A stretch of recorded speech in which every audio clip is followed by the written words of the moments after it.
Welcome everyone to another learning session. Today, we will first look into what linked list is theoretically, and after that, we will implement linked list using Java. So, this will be an opportunity for you to learn about linked list as well as an opportunity for you to test your Java knowledge that you have gained through your Java lessons. So, what are linked lists? You have a node, and inside that node you have a value field, say 1, and then you have a link field. So you have multiple nodes. Every node will have a value field and link field, or a data field and link field. So this link will point to the next node, this link will point to the next node, and a final node will point to null. And this first node is generally called as head, and this last node is called as tail. Linked list can be compared to arrays. If you consider an array, arrays have a continuous memory location, which means that if you have this address, then you can easily calculate any location. For example, if you say that you want to go to location 5, then you can add from this address. Imagine that this address is 10, and each of these locations has a size of 2. If you want to go to fifth location, you can say that it is 1, 2, 3, 4, 5, 6, 7, 8. You can add those things, and then you can get the memory, this memory location. Then you can directly jump there. But with a linked list, you have to traverse from your head all the way till that node. So random access is an advantage of arrays. But linked list also has its own advantages. One is insertions and deletions in between. If you need to insert an element here, you need to push all the elements to the right. Imagine that you have 100 elements. All of them you have to push to the right. What if I have to delete an element? Again, I'll have to shift all the elements from right to left. So insertion and deletion in between is difficult with arrays. What about linked list? Assume that I have a linked list like this one, and I want to add a new node, say 1, 1 or something. What will I do? I just have to remove this link and point it to this node, and this link will point to this node. So this will be head, and this will be a tail. Similarly, if I want to delete a node, I can just make this point to this one, and then just delete this.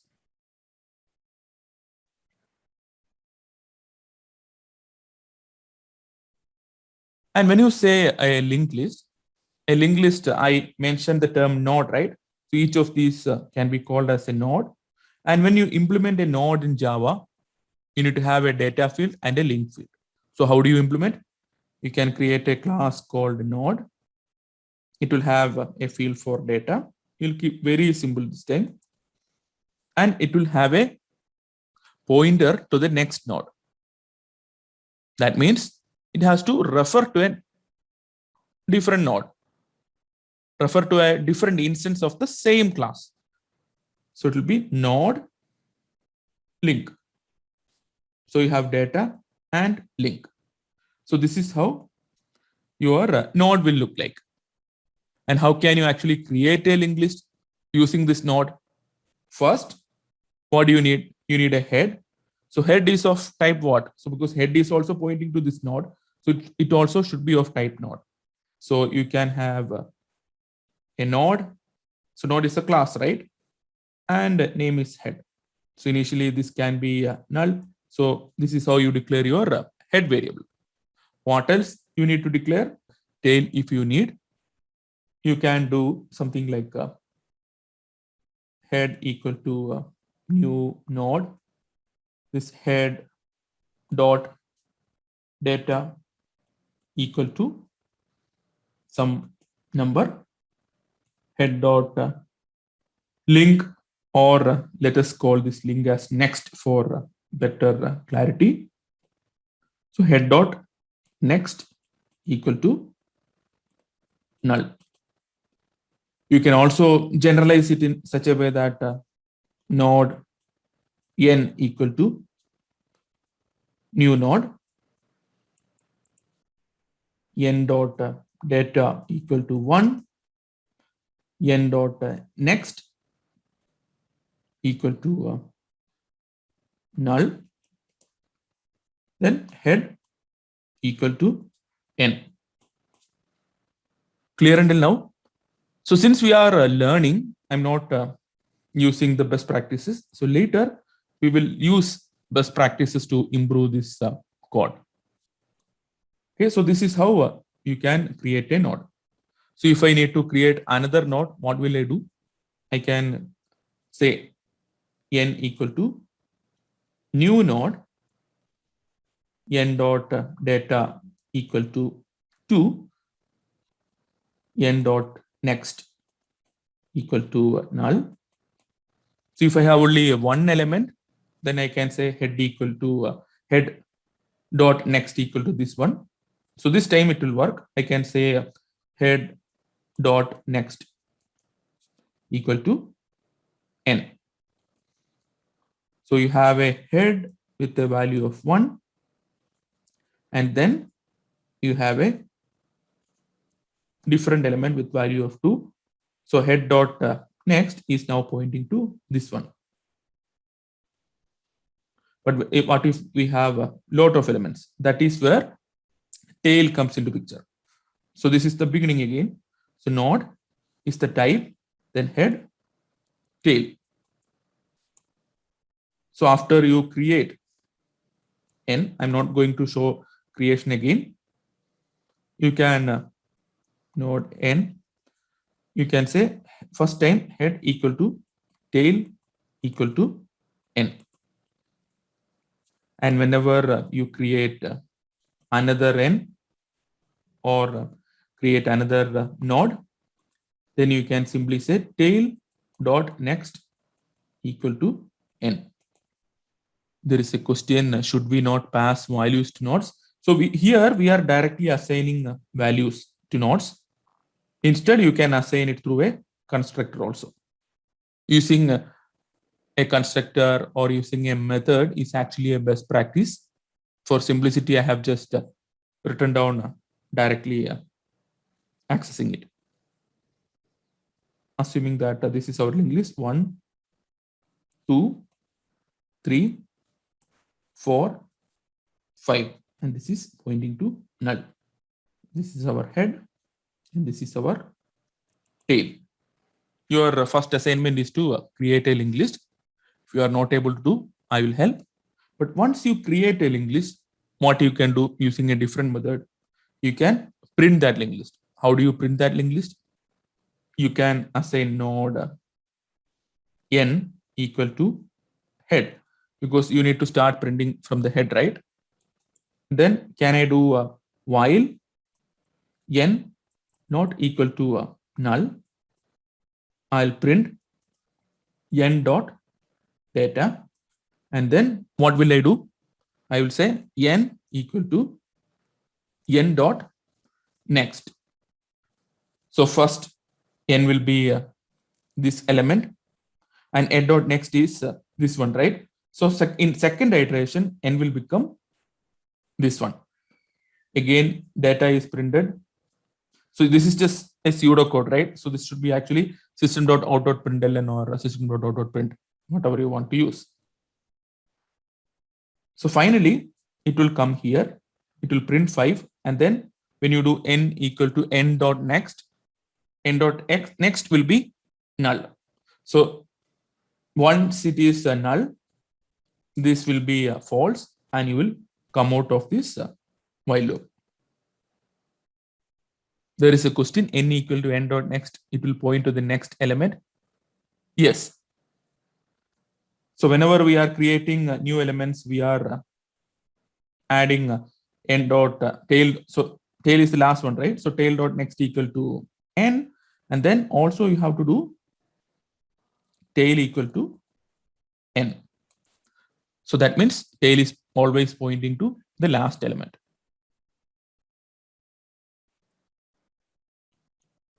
Node head tail n, and you can say n equal to new node. This is how you create an object of a class, right?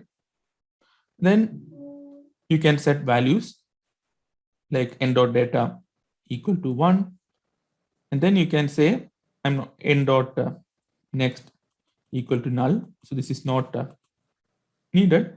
So what we can do is here we can say head equal to tail equal to n. Now we can add more elements. N equal to new node, n dot data equal to 2, n dot next equal to null, and but we have to do tail dot next equal to n, and then tail equal to n.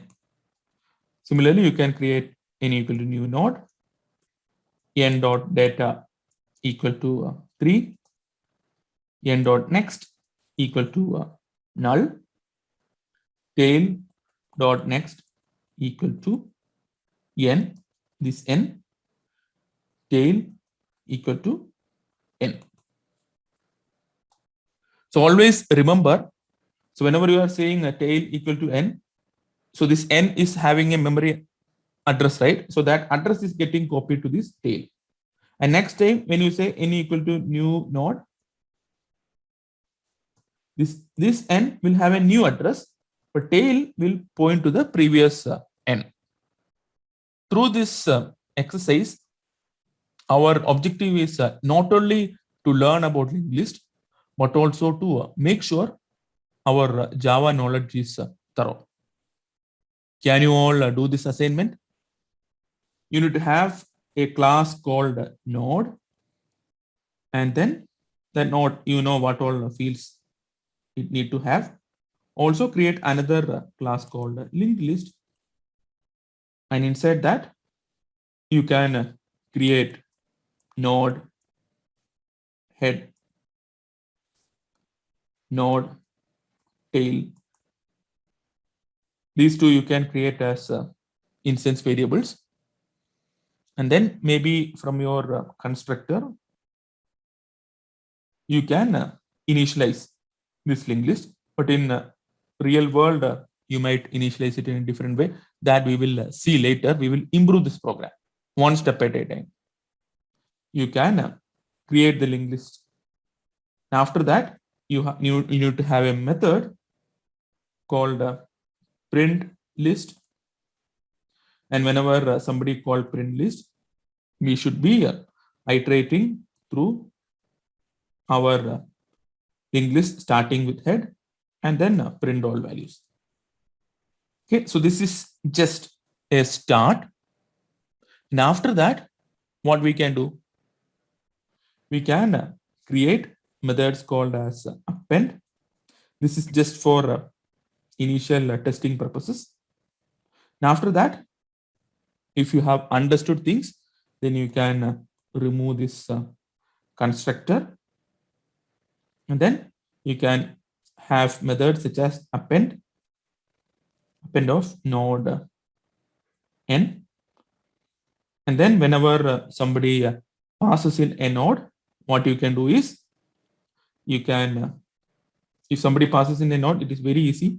You can directly create tail dot next equal to n, and then tail equal to n.